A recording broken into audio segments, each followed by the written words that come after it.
and kill 7 seconds. But a flag's on the field, the ball's loose, and it's going back the other way! It was picked up, and it's taken in by DJ Hardy! Game over!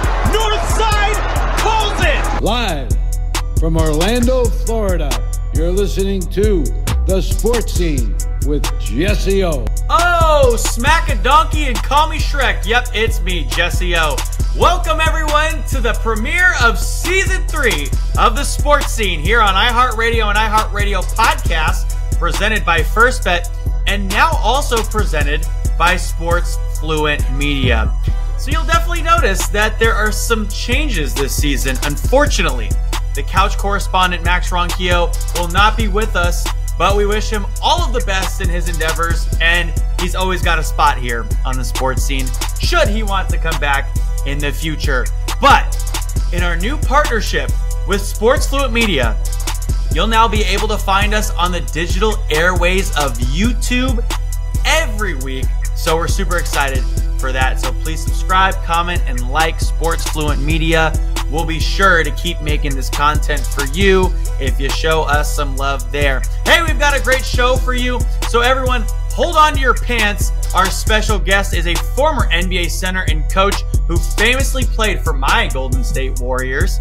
And of course, obviously his Milwaukee Bucks. Coach Paul McKeskey joins me in just a little bit. But first, please welcome back your favorite color analyst and mine, Mr. Alvin Delvey, back for Season 3. Alvin, always good to have you with me, brother. And before we get into our top 5 sports stories for the week, this ain't changing. I'm asking you one random question. And that question is, what is celebrated on February 2nd and is also a film? It just happened. Jeez, man. I have no idea. Major holiday. Come on. Come on. Valentine's Day. That's it. That's all I got. No, that was literally like 2 days ago. I'm gonna give you one more. I'm gonna give you one more guess, right, since I'm happy to be back here with you on The Sports Scene. What you got? It's gotta be a New Year's of something, of some sort. I feel like. Jeez. The major holiday. All right. I'm going. It just happened. I have no idea. The kickoff of Black History Month. That's a holiday for me. All right, let's get that's on the 1st, not on the 2nd, Alvin. Okay, I'll give you a random hint. Springtime. It signals the start of spring. Groundhog Day. I have no idea. Yes! Yes! Oh, yes! That's crazy. You got it, baby. Yes, it is, in fact, Groundhog Day. Can you tell me what the name of the groundhog is also? Oh, there's no chance.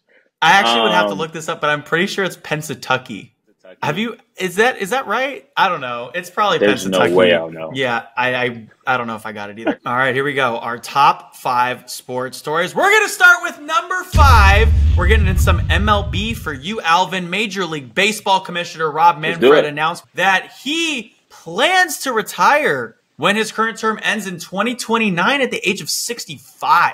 He became commissioner in 2014 and has since been granted 2 5-year extensions. Manfred's tenure has been marked by his aggression, be it the collective bargaining agreement, rule changes, and perhaps most infamously, his imposing of a lockout after the 2021 season, leading to a nearly 4-month impasse with the MLB Players Association. He expressed doubts about resolving issues like expansion before his retirement, particularly due to challenges like the Oakland A's' potential move to Las Vegas. Despite that, though, he aims to lay the groundwork for expansion before his term ends. One final thought on that number 5 sports story. His tenure has been kind of weird because he's been in cahoots about, we're going to get a team to Las Vegas. It could have been Tampa Bay for a while. It could have been the A's, and then they're sticking with the A's, and I just really don't like the way him and John Fisher have handled this. And when him and John Fisher go right off into the sunset, I'm not even an A's fan. When him and John Fisher go right off into the sunset, good riddance for, a lot of the listeners out here who are big MLB fans, specifically Oakland A's fans. Anyways, our number 4 sports story. Here's a weird one for you, Alvin. I'm going to get into the video game world for you.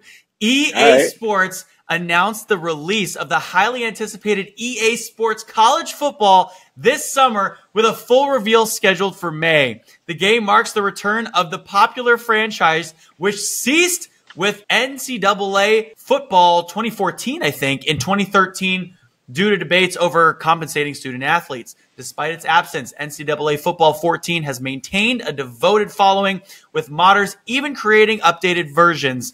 The new game is expected to incorporate player likeness and classic modes like Dynasty and Road to Glory, aligning with changes in college sports compensation policies. Excitement from football programs like Nebraska, UCLA, USC, and Missouri. By the way, USC, for those people out there that listen to this show, stands for University of Southern California. It doesn't stand for South Carolina, for whoever thinks that the Gamecocks, go Cox, by the way, whoever thinks they can call the Gamecock school USC. It is University of Southern California. And also Mississippi. And all those programs being excited suggests their inclusion in the game. So, Alvin, how soon after the game releases do you think you will buy it? I'll probably buy it as it releases, just because, like, the nostalgia, like, that was growing up, that was the game, especially Road to Glory in high school. That was the thing. I'm trying to pretend like I'm the guy going to get recruited. I hope they include some FCS schools in there, get some love down there as well. But no, that's the game of all games. Like, there's a lot of things being done to make sure we can get this game going. I'm excited, especially because NIL is a thing now. Guys are going to get paid off of it. You can have their real names. You're not going to have number 5 from, USC knowing exactly who it is. So I'm excited the way that they roll out. Yeah, like, you know who it is, but you can't put the name out there. So it's exciting also, the way that the NIL is gone. Side note, should we reinstate Reggie Bush's Heisman? 1,000%.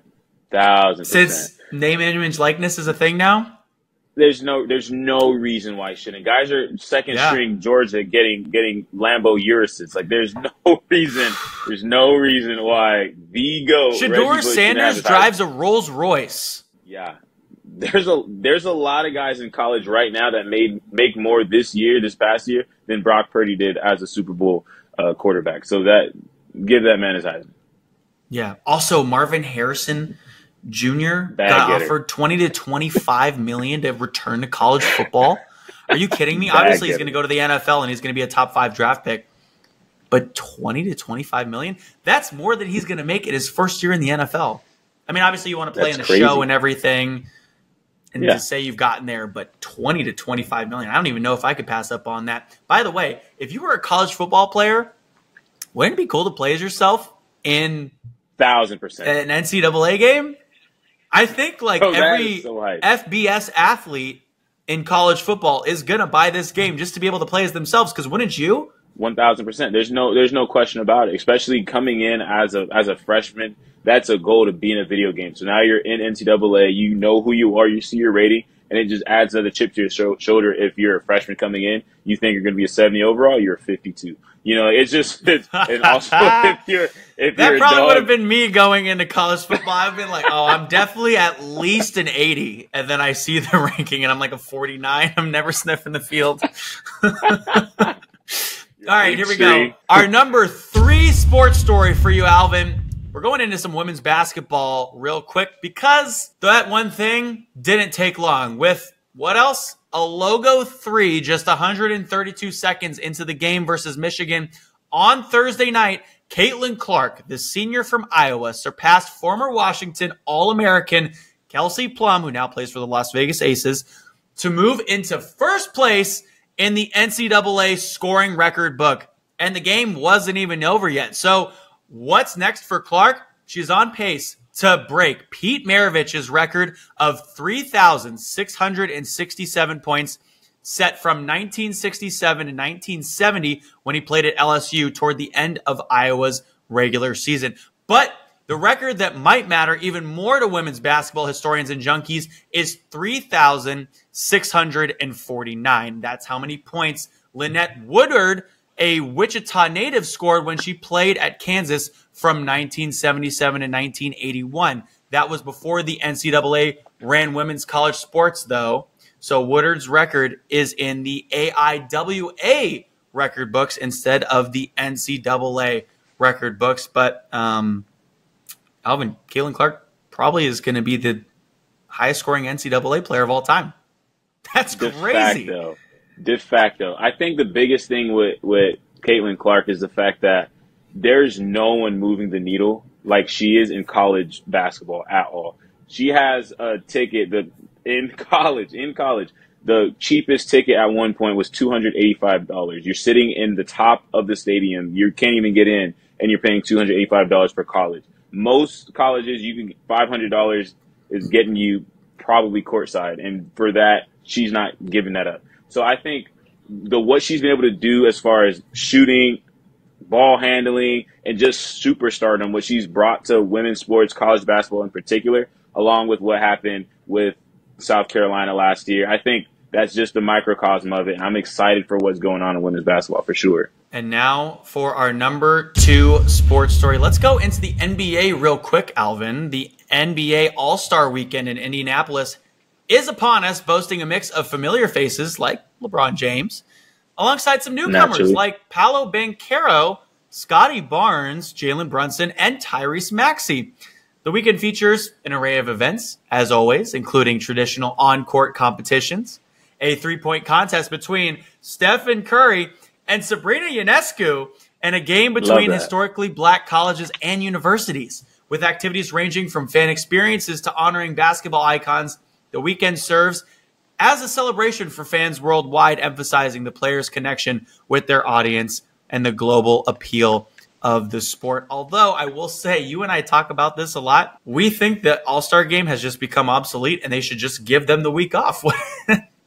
You can add on more than that. Yeah, for sure. I think the biggest thing with the All-Star Game, you think early 2000s, mid 2000s, Kobe, Bron, that was the thing. You see AI, Jordan, you see all these guys. That was the time where they got to just really let loose. There's no plays. There's no triangle. It's just me versus you. We're on the park. We're hooping summer runs. That's what it looked like.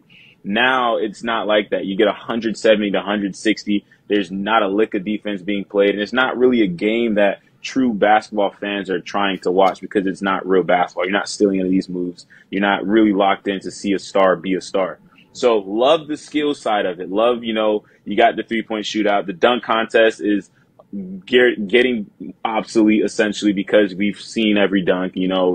Once you miss one dunk, if you don't get it the second time or do something even better, the crowd's not into it anymore. You can lose the crowd really quick. So there's a couple of different things that you could do to spruce it up. Maybe mix in a couple of different things. The celebrity contest is always fun. But as far as the all-star basketball game, we could get out of that and allow these players to just get a week off, especially knowing that the superstars are in. They're going to be the ones going into postseason, doing things of that nature.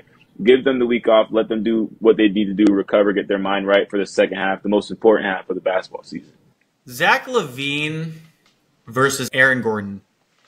That was the pinnacle of the dunk contest. And ever since, I have just not wanted to watch. Nothing's going to beat that. No. Nothing's going to beat that. You can't, there's no way you could beat that. By the way, nobody's going to beat this. LeBron James, it's his 21st All-Star weekend in his 21 NBA seasons. He didn't make the All-Star game as a rookie. He made the weekend as part of the rookie game. He's made every All-Star game since, now the first player to be picked for the showcase in 20 different seasons. Kareem Abdul-Jabbar was a 19-time selection. Yeah, that's crazy. It's one of those things where, people are going to try to knock LeBron down just because if you're in a Jordan camp, you're one way, you're going to always look at LeBron a certain way. But if you just objectively take that debate out and just look at a career for what it is, which is greatness and excellence, sustained excellence, you have to tip your hat off. That's incredible.